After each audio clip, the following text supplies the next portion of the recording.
16 days until the Premier League begins and we are not ready.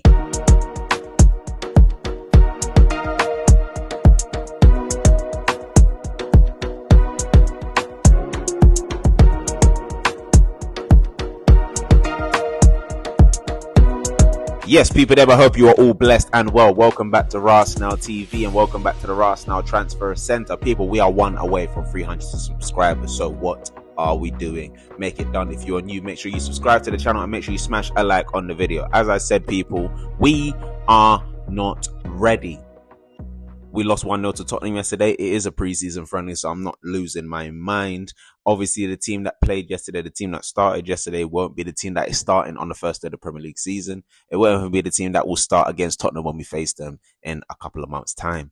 It's just the fact that we still aren't ready. We haven't got the players that we need in. Players still need to get up to fitness levels, you know what I mean? And this, that, and the other. This is why, for me, myself, personally, as to why I wanted all this business done earlier in the window. Like a Gyökeres, like a Mosquera, like a Madueke. All of these deals should have been done earlier in the window to get these players up to speed and playing at a level and being ready for the season coming up. Now, does losing to Tottenham mean it's the end of the world? I mean, no one likes losing to Tottenham as an Arsenal fan. But it is preseason. And out of the last 10 times we faced Tottenham, they've beaten us 3 times. 2 of those times were in preseason. Okay? So let's just... If we're up here, we need to come down right here. You know what I'm saying? Let's breathe a second. But the Premier League is incoming. And two of the main things yesterday, from what I remember after watching that game, is that Odegaard, there's not enough dynamism in Odegaard. He's a brilliant footballer. He can get across the pitch. He can spray balls, play passes, dictate the play and this, that, and the other. But he's not dynamic enough. He's not enough of a risk taker, from what I'm saying, because he will get into good positions and either spray it out wide, spray it out to the right. He will never go for the kill. Someone else that is like that, not like that, but a bit lackluster when it comes to performance, and especially on this preseason, is Martinelli as well. Absolutely, that left wing, we know what Saka's like. Saka's going to do this, that, and the other. Do you know what I'm saying? Saka's fine. Martinelli on the other side, players aren't worried about Martinelli because they're unlikely to get skinned by him, to be attacked by him. He will flirt, go in and then come out and then start the move again. We need a left winger in. We need another attacking midfielder in. These are facts.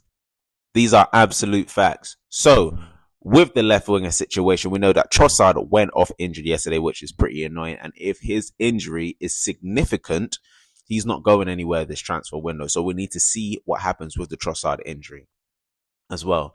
Is Martinelli going to be sold? Is his time up? Because even someone like Reece Nelson, who isn't being looked at for the left wing, has been performing the best on the preseason in that left wing position. He's literally been the best.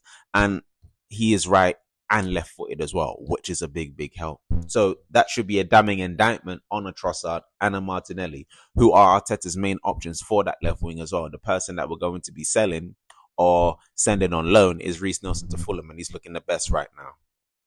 So it's a sticky situation. But there were some rumors yesterday that after the game that Andrea Berta was on the phone straight away to Eberechi Eze of Crystal Palace. And one of the big things that we know about Crystal Palace and Eze is that his release clause expires at 11:59 today.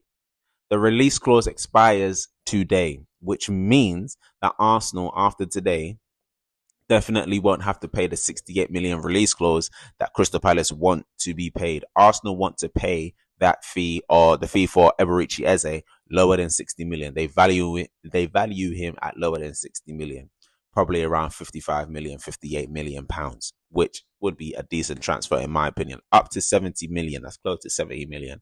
I don't think Eze costs that much, but he's still a brilliant player that will offer a lot to this Arsenal team, whether he's playing in the middle or if there's some days where he might play on the left wing, but we've got Madueke there and this, that, and the other. He's going to be utilised a lot for that left wing. But we still need another left winger target to come in.